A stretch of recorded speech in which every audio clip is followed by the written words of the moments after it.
Hey everybody, how you doing? Well, that's good. Welcome to PHLY Flyers, presented by Mortgage CS. Check out mortgagecs.com/PHLY to start your home buying process today. Company NMLS number 1464766. My name is Bill Matz. I'm your director of fun and games for the evening. Joining me, as always, Philadelphia's #1 hockey beat reporter. It is Charlie O'Connor. Charlie, I know you're not feeling well today. You are also not a professional hockey player. But could you have played better goalie than Cal Petersen today? I mean, maybe not in this state, but no. Look, we're going to break down this game and we're going to do the best we can. But what it boils down to is that if the Flyers had even below league average goaltending in this game, they probably cruise to a win because the Pittsburgh Penguins are not that good of a hockey team, and we saw that today. It was just that Cal Petersen, what was it, 3-4 short side goals he allowed? It was 11. Wow. Yesterday, you could make the argument they got goalied by Igor Shesterkin. Well, they got goalie today. They got goalied again today. By their own goalie. By their own netminder. And I guess that's just where we have to start. The story is so easy in this one. You know, yesterday I was like, is the story so simple? If TK plays, they win. And you're like, yeah, it's possible. If literally anyone else was in net today. This isn't even a stretch, I don't think. It's not even a simple, like, maybe it's a different game. Maybe it's tougher and other. They lost because their backup goalie is fucking terrible. Yeah, he was awful. And it wasn't, you could tell from the start of this game that the Penguins came in with zero respect for Cal Petersen. They were shooting from everywhere. They were trying to do tips. Like, they weren't trying to do the super high skill plays. Their thought process was, this guy stinks. If we shoot from everywhere, we're going to get goals. And they were proven 100% correct. The short side goals are just killer. Because that's, and I am far from a goalie expert, but that's positioning. That's pre-shot positioning. You are not square to the shooter if you are allowing short side goals that often. Because that should not be what is open. That should be protected. It's the side you're on already. Yeah. Like, there was a couple today.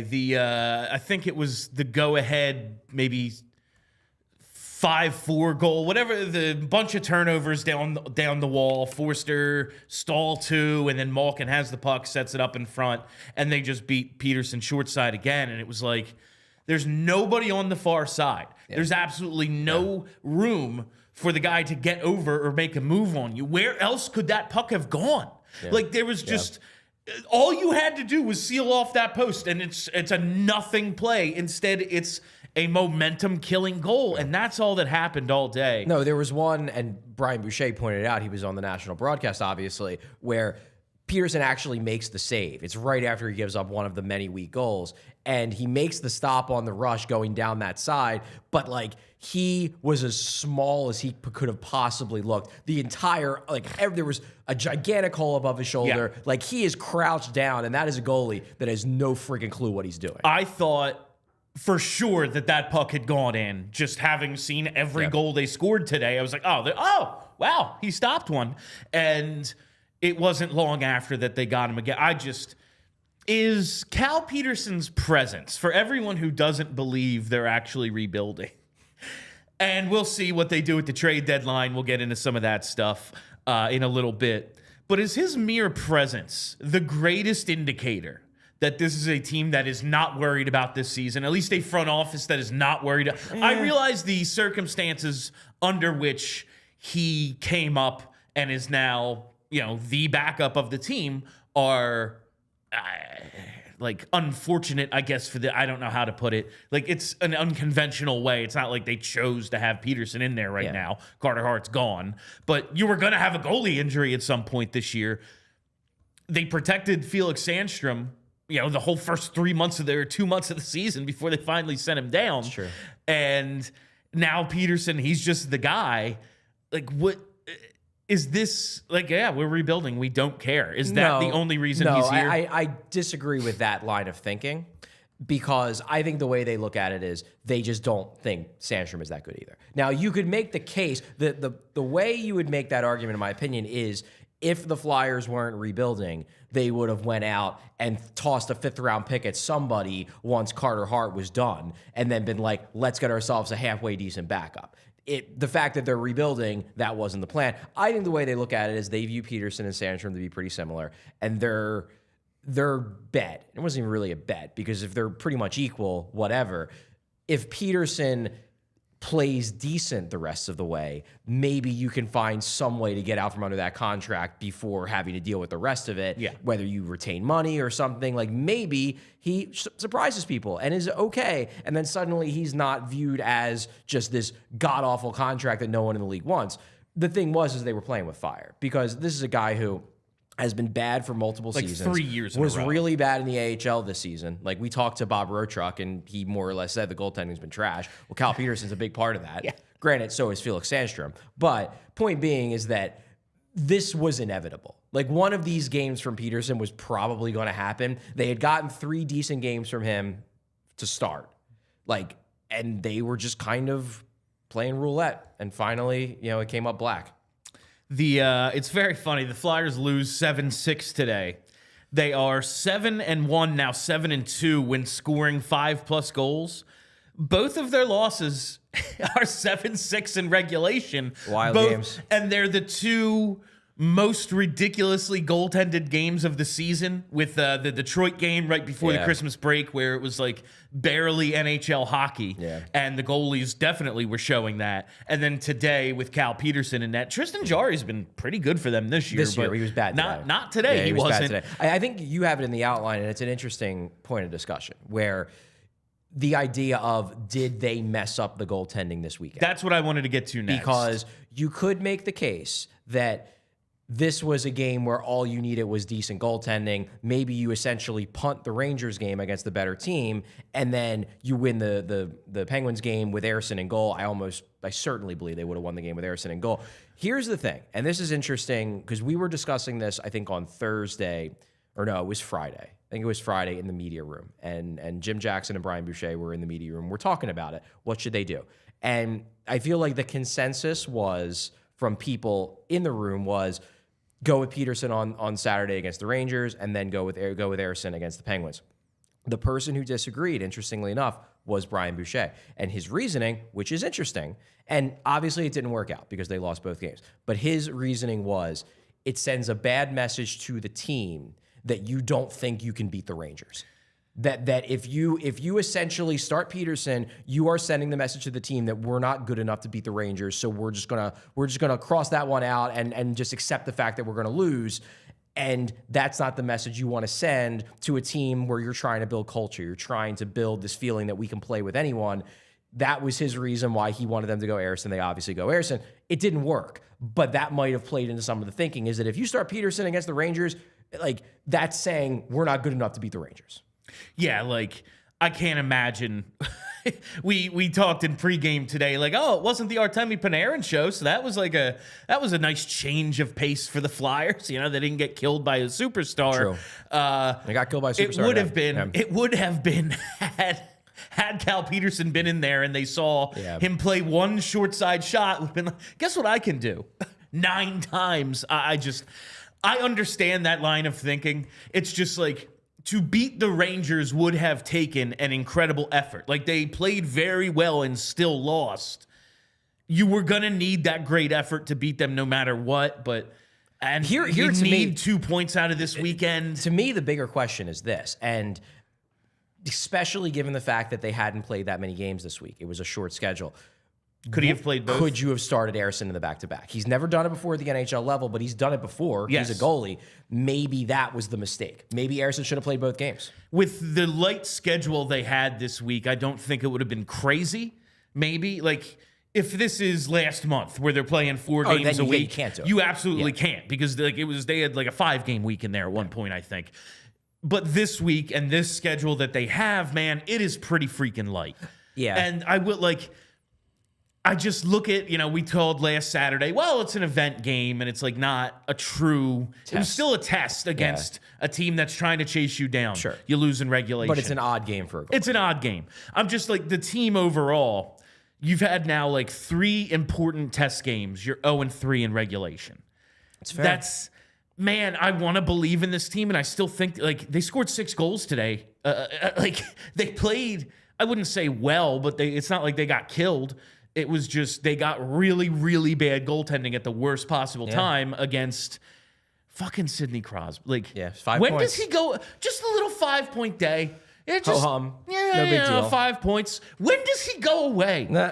When does this man just go away and leave me alone? Nah. It's very, very frustrating. And when we're talking about Sidney Crosby, and when we're talking about this goaltending that the Flyers have, especially with Cal Peterson, sometimes we just need to chill. And when you're looking to chill, my friends, there's no better way to do it than with an ice-cold Coors Light. You see these Blue Mountains, that means it's good to go. You take a sip. And just remember, the Flyers still have a pretty solid lock on that third spot They still have in the an edge. Metropolitan Division. The Penguins need to make up a lot of ground to come back. The Devils, we'll see. They lost again today. It's not as if they're taking advantage of their opportunity. But this is the best way to chill. It's with an ice-cold Coors. So choose to chill with Coors Light. When you choose to rise above it all, choose chill. Choose Coors Light. Get Coors Light delivered straight to your door with Instacart by going to CoorsLight.com/PHLY hockey. Celebrate responsibly. Coors Brewing Company, Golden, Colorado. So I guess we should talk about the other big news of this game, which is the concern about Jamie Drysdale. Yeah, that's the next thing. Jamie Drysdale reaching for a puck in the neutral zone, kind of ends up in a vulnerable position and gets laid out. Yeah. And at first it's like, ooh, man, did he just get hit in the head there? That's the initial concern. Then you see him pop up and he's just got it was very clear dead it was arm. a shoulder thing. Yeah. It appears to be the left shoulder, which was the injury that he had in 2022. Torn labrum in 2022, while he missed over basically a year. Yeah, 4 to 6 months I think he was out for, but that ended his season. And the season, and then it transferred over. But yes, it's that is what ended his season. We haven't heard any update during the broadcast. A couple times they said we haven't heard anything about Jamie Drysdale. But sure didn't look good. The way injuries go for the Flyers, if this is a separated shoulder, I will do a dance. Yeah. If this is just something... Yeah, like a week-to-week thing. Yeah, if this is like a day-to-day or week-to-week situation, I will be ecstatic. I know when we just talked to Jonesy about Jamie Drysdale, they told us Jamie is for the future. That's a direct quote. Mm-hmm. He's for the future. Anything they get out of him this year is gravy. But I don't think season-ending injury is good for his development, especially another one. Exactly. And this is the first time, really, he's ever played in meaningful games in the NHL. Yeah. This just fucking sucks. I mean, I guess we can cross our fingers that maybe it's not that serious. It certainly looked serious. There was no real hope when he went off the ice that he was going to be back in this game, as opposed to Tyson Forster, where he takes the shot off his knee, he comes back, scores another goal. We'll talk about him later. But yeah, the Drysdale thing, the scary part here is just that he's injured the shoulder before. And I don't necessarily buy into the injury-prone thing, because I think injuries in a lot of ways are fluky for players. It doesn't seem like Drysdale is thin. We were actually talking about during the game, he might be a similar weight, height to Shane Gostisbehere, but he's definitely thicker than Shane Gostisbehere. He's stronger. Yeah, he's stronger. He can make plays, under checking pressure. However, if you have another major shoulder injury, you start to worry, is that a brittle part of his body that's going to be a continuing issue? So fingers crossed, it's nothing super serious, but there's very much reason to worry that it could be. That's my worry now is they develop him into, if not a number one, a top pair producing defenseman. but he's a 55, 60 game a year guy rather than a dude you can depend on in the lineup every night. And when we talked last time to Jonesy a month ago, it was like, oh, well, we're focusing on, the organizational focus is center. That's where we think we need to invest the most resources. Not that, we're not going to keep looking for defensemen. He told, like, Bob Murray is there to find us defensemen around the world, But do you think maybe, all right, if he has another serious shoulder injury, we can't put all our eggs in the basket of, he's a top pair guy? Yeah, I would say it's a major concern. If he has a serious shoulder injury, if this is another torn labrum to the same shoulder, even if it's a separated shoulder that knocks him out for the rest of the season because it takes longer to heal because he's already had major surgery on the shoulder once before, yeah, it's a concern. It's certainly not time to give up on Jamie Drysdale. No. I saw people in the comment section saying, like, when are we going to talk about how the Gauthier trade was bad? I think it's too early.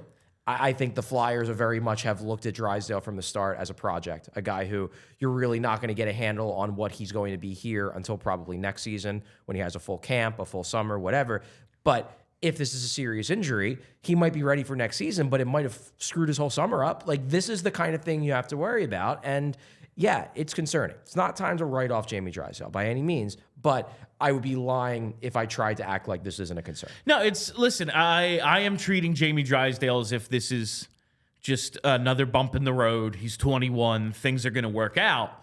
But I thought, still needed another top pair defenseman, and now I think it's almost an equal, like, we need both of those things. Yes, we need the 1C real bad. 1D is also still a priority. I mean, fair. My mind. The only advice I want to give Jamie Drysdale, though, ice your shoulder with a delicious Coors Light. Oh, God. I'm doing all I can here. You're really trying. I really am. Let's talk about Tyson Forster real quick. I picked him to score an anytime goal, so thank you very much.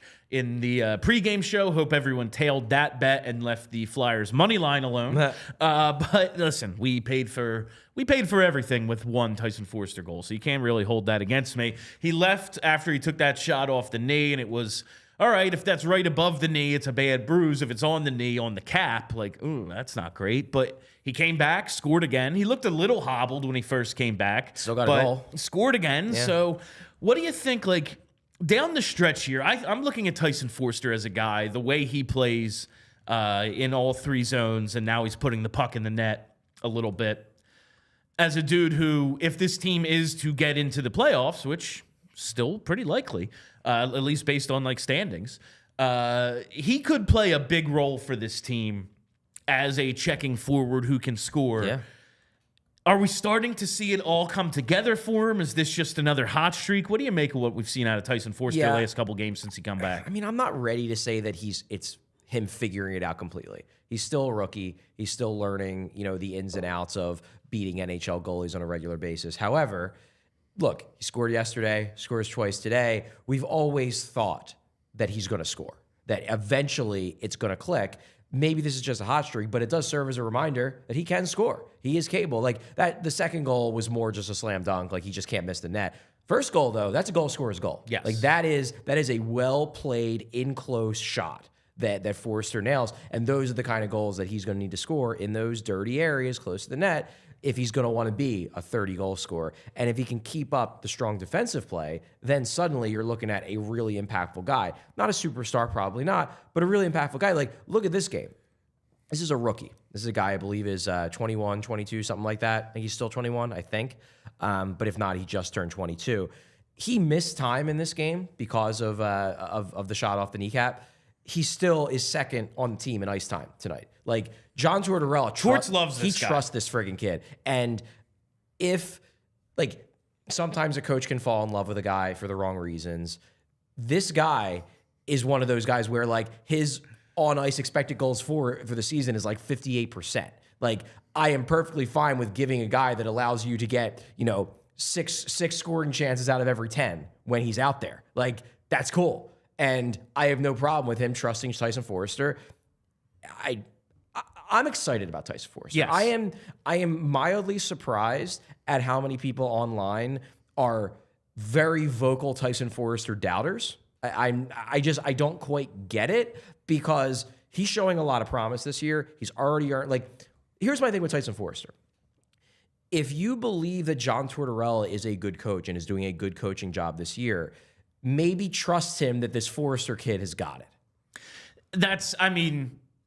Last season, John Tortorella is telling us, like, I got to slow down with what I think about this kid. And no, the scoring hasn't been what we maybe hoped for. Like, 13 goals in 54 games isn't horrible for a rookie. It's pretty good for a rookie. Like, that's not bad. If he finishes with like something like 17, 18, 19 goals, it's a pretty good rookie year. He turned 22 January 18th, so he played most of the year at 21 years old. Like what, Travis Konecny, he finishes rookie year with like 22 goals? Yeah. I'm not saying he's going to be as good as Travis Konecny, but like people need to remember that rookies don't come into the NHL fully formed. It takes some time. Tyson Forster is learning the ropes, but these last few games give you a glimpse at what he might be able to become if everything goes right in terms of his development. I just always look at guys like this the way I looked at Sean Couturier. Now, you were the vocal Couturier defender from the very beginning. You know, you had all the before he signed his record deal. You had the underground stuff. You were in on him. Yeah.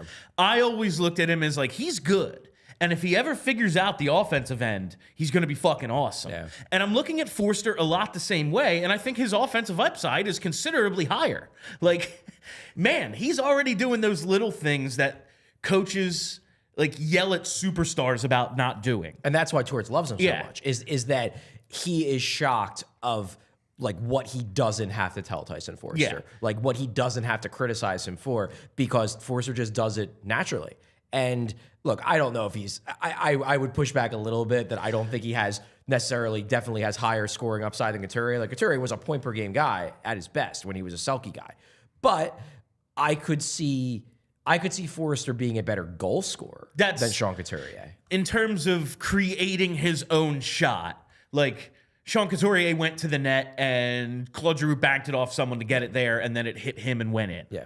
That's an oversimplification. But it's not that much. The idea that he could surpass that 30-35 goal mark, I don't think is crazy.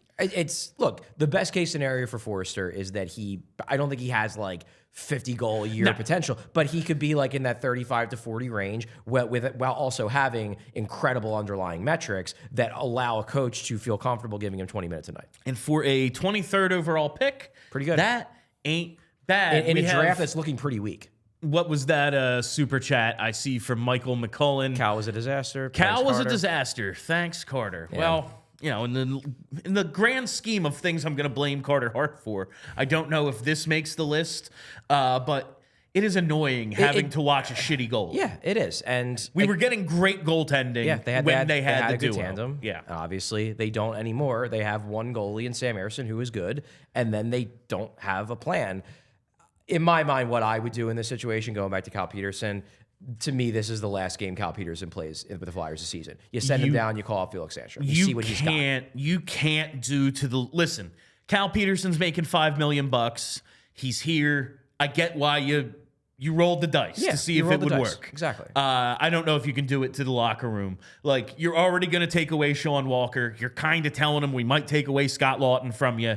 You can't just put out a goalie who it's like, we're going to lose. Yeah. Guess what, guys? We demand you play your asses off every single shift, every single game, no matter what. We're also losing on purpose. We're punting this game because Cal's playing. Yeah. And like, I'm sure they like Cal Petersen as a person. I'm sure they do. But they all see, especially today, he ain't that great of an NHL goalie. In fact, he's quite a poor NHL goalie.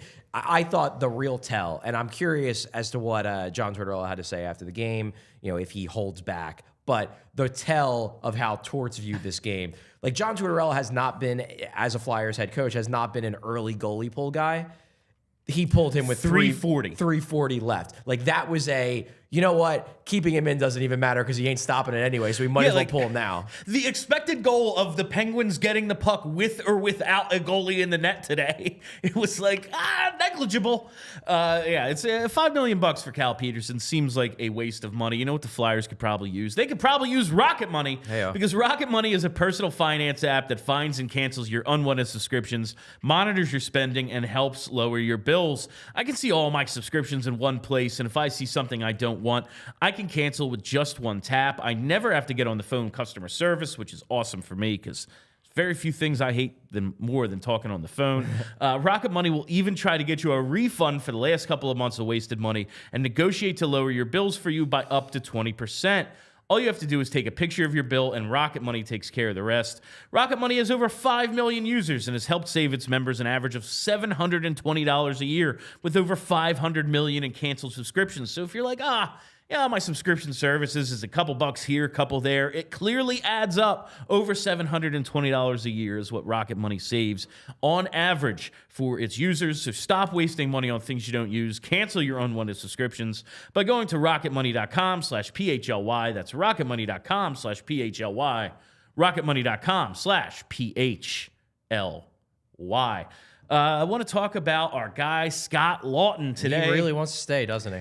You know, I look at it like if he really wanted to stay, he would play like shit. So no one's offering what the Flyers are demanding if you actually want him.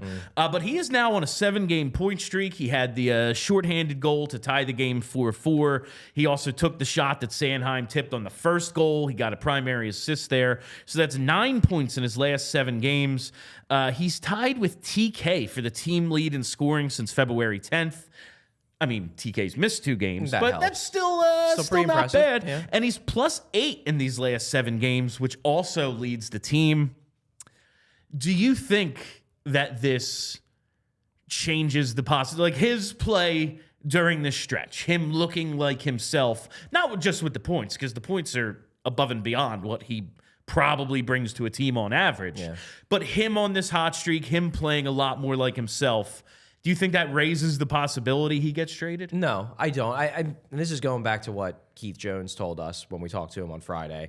Danny Briere said something similar on the broadcast yesterday, the national broadcast, basically that if we're going to trade Scott Laughton, it's going to be because somebody overpaid for him. That's the only way. Now, it's a fair point that the way he's playing, maybe somebody falls in love with the idea that we need this guy because the Flyers are in a playoff race, they're playing meaningful games, and look at how he's upped this game. To me, like, this was inevitable, and there's a reason why back in January when we were being pretty critical of Scott Laughton, I said, I think he's going to figure it out at some point. I think he's too good of a player to play this poorly for an entire season. I do think we are going to see the real Scott Laughton because he's not old. Like, this is a guy who's 29 going on 30. This isn't when you expect a guy to just fall off a freaking cliff. I was expecting him to jump back into form at some point. It's happening now. Is that going to be enough for, like, a Toronto or an Edmonton or a Tampa? Like, somebody think, like, man, if we're going to try to win this, we friggin' need Scott Laughton.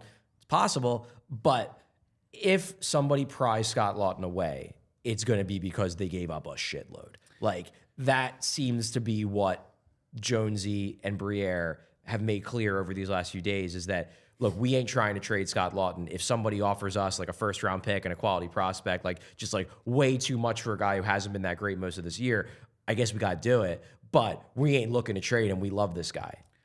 +4. He actually had a second assist today as well. So 3 points on the day for Laughton. +4 in a game his team loses 7-6. That's pretty good. Like, that ain't bad at all. Someone who I did pick to score today that I had to check the box score to see if he got benched after 56 seconds again. Joel Farabee, -2, no shots on goal today. Wasn't one of his better games. Just a bad game for him? Yeah, wasn't one of his better games. He had one play where he got around the defenseman. It looked like there was a little bit of a slash that made him lose his balance. He doesn't get a real chance. He clearly wanted a penalty called. They showed later, I believe he was having a chat with the official. Wouldn't be surprised if it was about that and being like, hey, maybe I deserve a call. He just didn't have it today. The one thing I do have to say about this game, like, we spent a lot of time criticizing Cal Petersen, obviously. We talked about the Jamie Drysdale injury, obviously. The Flyers lose this game. However, they again show that they are a resilient team. Like, it would have been very easy when you have Cal Petersen giving up fucking beach ball goals to just be like, well, it ain't our night. Our goalie can't stop a puck. And instead, they kept coming. At 4-2, it was like, yeah, this one's snowballing. Seen this with the Penguins before. But I will give them credit for not letting this thing get out of control. I mean, they gave up 7 goals. It's not like they were awesome. And they scored 6. A lot of it is on the goalie, and they scored 6 for only the second time this year. Yeah. Like this is third time this year when they've scored 6. They've lost 2 of those 3, which is just absolutely hilarious when you think about it. If you had to guess, like I said, this team has lost. It's 3 big test games this month. They've lost 3 out of 4, yeah. They've lost 3 4 out of 5, I guess, if you count the Toronto game. So 4 out of 5. Overtime, but it's still a loss. Still a loss, yeah. Is this the beginning of the slide? Because every time I've asked that this year, they have shown that resilience you just talked about. But with the goalie situation like it is, now you may have lost Jamie Drysdale. TK is still out. Risto is still out. Do you think this could be the beginning of the inevitable thing we've been waiting for all year? The big thing I worry about is the injuries. Like, that to me is the concern, because like Drysdale, we'll see. TK still isn't back yet. They seem to think it's short term, but we'll see. Ristolainen is on Ellis Island. Tyson Forster came back, but like he's banged up. Cam York, he's banged up. They got a lot of guys who are banged up right now. And you know, they get Tampa on Tuesday, so that's going to be a tough test. It's at home, but it's going to be a tough test. Washington on the road, I think they can win that. Ottawa, I think they can win that. St. Louis isn't as bad as they were early in the season, but they're no juggernaut. So this little stretch, I think, is manageable. Then it gets real friggin' tough. Like, we're talking, I'm just going to go through some the stretch of games they have. Florida, Tampa, San Jose, who stinks. Toronto, Boston, Toronto, Carolina, Boston, Florida, the Rangers. That is 3 weeks of there being one game where you're like, yeah, they should win that one. Everything else is a toss-up. And if they are injured, and I'm not even saying like guys missing time. I'm saying guys playing through just injury. Not at 100% or as close to 100% as you can be this time of year. This is going to be a real challenge, because after this little stretch over the next week, this schedule gets real tough. And we're going to learn a lot about this team, I think. I'm excited for it, because like they are kind of playing with house money. If they do well and they hold their own against these teams, it's like, holy shit, seem pretty good. And if they don't, we weren't expecting them to make the playoffs going into this year anyway. So, and at least now they're learning about what it takes to win in these stretches of the season when the games start really mattering. I just was hoping that like they could come away with a few like solid points of we can win these games. Like, you go back to that Toronto game, they make the comeback and then lose it right away in overtime. The Devils game, it's outdoors, it's weird. They don't get great goaltending. They weren't bad, but they didn't play well enough to win. Sure. And now you've had a couple of games, you score 6 and lose because Cal Petersen stinks. You play great against the Rangers, but Igor Shesterkin's awesome, so what are you going to do? Yeah. It's like, I would just like some positive reinforcement for these guys, just so things don't kind of go out of control here. But I think we got some positive reinforcement for a guy we talked about a lot pregame. We did, yeah. Ula Lixell today. He was good. He was good. 2 assists. The broadcast talked about him, I thought, quite a bit. Yeah, justifiably so. Yeah, and he was out there. I think the thing you pointed out to me, late in the game, trailing by a goal, they put out Ula Lixell on the ice, which I will take that over. What was it against the Rangers? Hathaway, the Hathaway line. Yeah, like I like that line a lot. Trailing by a goal late in the third. I don't know if I want them. I don't know if that's the spot I'm looking to play them. Exactly. You know, and like Ula Lixell, I have no fucking clue if this guy can play in the NHL or not, if he's going to be productive, if he's just a fourth liner. But it's nice to see him get some ice time in a big spot. Yeah, I mean, I have been saying for the last couple of weeks, I wanted him to get a look. I talked to Brent Flair for my pieces on the prospects last week. And Flair was like, yeah, it's just kind of a matter of him taking advantage of an opportunity when he gets it, when he gets a call up. This game might have been the first time I've seen Ole Lixell at the NHL level take advantage of the opportunity. He looked good. I mean, that setup of the Cam York goal in the third period, it was a really good pass. Like, that wasn't even a like cheap assist. That was you set up a really nice goal with your playmaking. He had him out on the power play late in the third period. Like, Tortorella clearly saw something he liked in Lixell, justifiably so. I liked what I saw in Lixell. I think a lot of people who watched this game liked it. Does it mean that he's going to stick in this lineup forever? No, but it should mean that he should be in the lineup on Tuesday. Yeah, TK's out. Who knows what's going on with Forster? Like, there's going to be more bumps and bruises along the way. If this is his role, he played 12:44 today. It's not like he got 20 minutes of ice time, but that's more than Morgan Frost played. It's more than Cam Atkinson played by over 2 minutes. I didn't even know Cam Atkinson was in the lineup today. Didn't see him at all. But like the last there's a lot of guys he was better than today. And the last game that Lixell played, he got 4 minutes and 36 seconds. Yeah. Like, I'm sorry, you ain't doing shit with that kind of ice time. No. This game, he earned the minutes. He got his shifts in the first period when they're rolling lines. He showed that he had some jump, that he was making some plays, and Tortorella, to his credit, didn't bury him when the game started to get out of hand. And sometimes a coach could be like, well, I just don't know this guy. I need to use my guys. I'm going to go with my guys. Yeah. He was like, yeah, Ole's rolling today. Let's give him an opportunity. He gets rewarded with that assist on the York goal, and then he gets minutes late in the game. So this was a positive step for Lixell, a guy who I don't necessarily view as part of the future. I'm skeptical of it. I like him. I'm just skeptical that he has a spot. But more games like this, and he'll start raising some questions. Especially over these next couple of years. That's one thing I did want to, and we'll talk about more this week when we have live shows and whatever. Like, I think a lot of the negativity that you and I see, one, we just spend too much time on Twitter. Like, if we just didn't do that, we'd probably both be happier. Probably. But, like, a lot of it, I think, like, misunderstands what this rebuild is going to be. Like, it ain't just, okay, we're going to rebuild this year, and then next year we're trying to win a cup. Like, in that Jonesy interview, he talked about teams, their windows. Yeah. And talked about a team that's going to, if a team were to trade for Scott Laughton, they believe that their window is probably this year and next year. And then that's it. Which, if you were to read into that, would be so you don't see it next year. And I mean, that's not some great extrapolation I made. It's clear if you're rebuilding, it's more than a 1 year job. Yeah. But like, that means you don't see next year as a big year to take a step forward either. Like, I want to see next year as we move on from some guys, like figure out what's up with Cam Atkinson. What the hell are we doing here? Like, move some things around.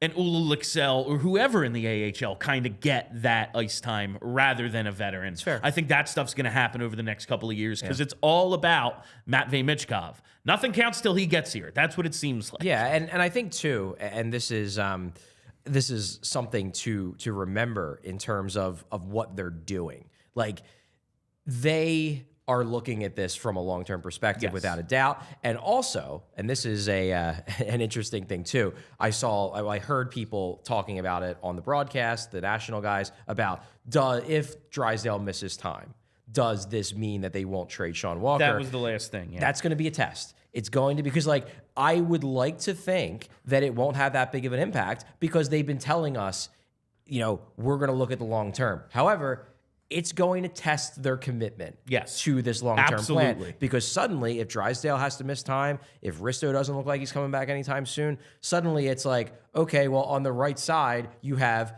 Travis Sanheim and who? Ronnie Adder, you're calling up, I guess. Like, Nick Seeler can play the right, but he might get traded too. Like, so it will be a test of their commitment to the plan if Drysdale misses time and they still are open to trading Sean Walker if somebody offers a first. Could you see a world in which on like March 10th, I think is their first game after the trade deadline, we have more than one of Adder, Ginning, and Andre on the big club? Like, more than one of them up here. During the stretch run? Like, after the trade deadline, do you think we have more than one of them here? Nah. I mean, I think Adder probably has the best chance, especially if Walker gets moved. Based on my conversation with Brent Flair, it seems like they think Adder is close. They still claim to view him as part of the long-term solution. He's reaching a point next season where he's in the same spot Yegor Zamula was going into this year, where he won't be waiver exempt anymore. So maybe they think to themselves, he's done what we want him to do down there. He's focusing more on defense. He's making strides. Let's give him some time to prepare him for next season when he damn well better make this team, or else they risk losing him on waivers. Ginning, I don't think they've been especially excited about what he's done this year. I've never been especially excited about Adam Ginning. He's just never been a guy I viewed as a impactful NHL prospect. He didn't make our top 20 list. That should say something. And he didn't make my list or Alex's list in the top 20. I think he was in that 21 to 25 range for both of us. Andre is interesting because they are very high on Andre. Like, I can't get a full read on whether they believe Adder is definitely part of this. I definitely get the sense that they believe Andre is part of this. That they really like him. They like his upside. They like what he can become. However, I didn't get the sense in talking to Brent Flair that they are racing to call him back up. It could happen. He got his look. I think they believe he could play games. Yeah. But I don't think it is a priority where it's like, well, we're going to trade away guys and bring up Emil. I think at least my read on it, is that he is above Andre in the call-up race at the moment. I don't know if I can read that super chat because they are not a sponsor, but they do have pizza, and it ain't bad. I had another brewery sticker here, and when we got Coors Light, I was like, well, I got to cover that up. And then I was like, wait, that's a company too. Yeah, well, I mean, I'm drinking, a drink because I'm not feeling very well, and it's not Coors Light. This is not a slight against Coors Light. This is that when you're battling a fever, you probably shouldn't be drinking beer. You probably shouldn't. No, but Charlie, maybe something that would make you feel whole again, even though they have holes in the middle. I don't know where I'm going with this. Listen, I'm going to tell you about Bagels and Company now, because the first thing you have to know about our friends with Bagels and Company, the best Brooklyn-style bagels made right here with Philly love. What does that mean? Huge bagels, gigantic bagels they have, and a huge variety of them, usually 15 to 20 different types to choose from daily. You saw Kelly Hinkle probably tweet out the picture of the Doritos bagel, and they have all sorts of off-the-wall stuff like that, as well as maybe you want an everything. Maybe you want a rye everything. So all sorts of different varieties. When you have that many bagels, you need a ton of cream cheeses to choose from. Bagels & Co. has your back with that. 30 different flavors of cream cheese available daily as well. The most important thing, an affordable brand. You get a lot of food for cheap. I wouldn't sleep on that coffee either. So for the best Brooklyn-style bagels made right here in Philly, head to thebagelsandco.com/store-locator to find the closest Bagels & Company near you.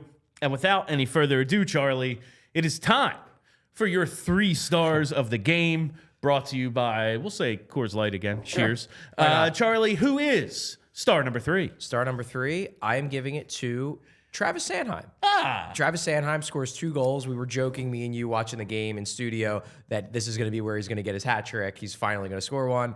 He didn't, obviously. But Sanheim was good in this game, especially knowing that they're down to 5 defensemen with Drysdale out. I thought Sanheim was strong this whole game.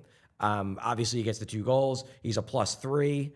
In a game where they gave up 7. Like, that's pretty freaking good. It's impressive. He had strong underlying metrics in this game. I'm looking at it right now. I looked at it before, but Sanheim, I believe, by natural stat trick, 62.77 expected goals for percentage per natural stat trick in a game where the Flyers only collected about 35% of the expected goals. Sanheim was good in this game. I thought he was the good version of him that we haven't seen as much of over the last couple months. I thought he was strong. Obviously, he gets the 2 big goals, but I thought his overall game was really sound too. I know he hasn't put it on display a ton, and it's not like he's a rookie. We've been watching this guy for a while. But he is a fucking bomb when he lets it go from the point. Shoot. Can we see a little more of that? It'd be nice. Maybe with Drysdale out now, if he's going to miss some time, he could be back on it's the an power opportunity play. to get him up there and be like, okay, this is what we're doing.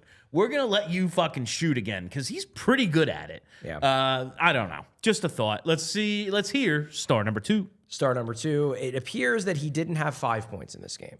It looks like, Billy's based on yahoo.com, he's at 4 points, but Sidney Crosby is going to be my number 2 star. He just did what he does against the Flyers. That's what he does. It wasn't super flashy. He didn't have any highlight reel type plays, although that one pass from below the goal line was really good. That was a classic Crosby play, but he just took apart the Flyers, and this was putting tossing red meat into a doghouse, putting him against Cal Peterson. He was just friggin' licking his chops. You're making me play on easy mode. I already killed the Flyers, and now I'm playing on easy mode against this guy. When you see him stiff arming Mark Stahl to set up a goal against Cal Peterson, it's unplug the controller. Yeah. This game also was a reminder. We were actually pretty complimentary of Mark Stahl. Mark Stahl is an acceptable 6'7" defenseman. When he actually has to play important minutes, he gets killed. He was real bad. When they've dressed 7 and he's one of the 7, he's number 7. Yeah. When they go down to 5 and he's one of them, it's not good enough. Yeah. You can't play him 15 minutes plus a game. He just doesn't have that at this point. Let's hear star number 1. Star number 1 for the Pittsburgh Penguins, Cal Peterson. That That's great. And that is all. No, I mean, listen. The Flyers, they could have done a better job on Crosby today. Like, maybe don't give up 4 points to that guy. There's that. All sorts of things. But at the end of the day, they lost because the goalie was atrocious. And it's funny because we started the game, the first 2 goals, I'm like, those aren't really on him. Yeah, they were deflections. And then it went south. And then it just quick. became like, we've talked so much about how things don't snowball on this team this year. The goaltending did. Yeah. Like, it was and there's nothing that players can really do about that. If the goalie just doesn't have it on a given day, like the skaters, I guess the skaters could play perfect. They could just have the puck the whole game. But it's the Penguins. It's Sidney Crosby. Like, they're going to have their chances. You need to depend upon your goalie to make some stops and not give up like 4 short side goals. Before we get out of here, what was the stat you told me, the expected goals? Oh, yeah. The Penguins had like 2.7 expected goals, and they scored 7. Yeah, the Penguins finished this game with 3.29 expected goals in all situations. They scored 7 real goals. So just double. They just doubled their expected goals. Jesus Christ. All right, and that is all the time we have for you on PHLY Flyers, presented by Mortgage CS. Check out mortgagecs.com/PHLY to start your home buying process today. Company NMLS ID number 1464766. One last thing I want to sell you before we get out of here. The takeover on March 14th. Get your tickets. allphly.com/events. It's Flyers Leafs. I'm going to be there. I'll be there. Charlie will be there. It's going to be a great time. I'm told Kelly Hinkle will be there as well. I think it's Pearl Jam night too. So Kelly was going either way, and it just so happens that it's this night. No, we'd love to have you join. Yeah, please join. It would be great to see some of our regular listeners, my regular readers, some of the diehards, especially for PHLY. It would just be cool to hang out with everybody. So we got about a month, maybe 3 weeks, I guess. 3 weeks, yeah. So we got time. So if you want to see a Flyers game against a good Toronto team, that Toronto game was pretty fun. That was a real good one. We'd like to see a rematch. I want the rematch. Yeah. All right, and that will do it for us. Thank you all for listening. Thank you for hanging out. You know where to follow us. That's Charlie O'Connor. My name is Bill Matz. Have a great Sunday night, Philly. We all silly like the mayor.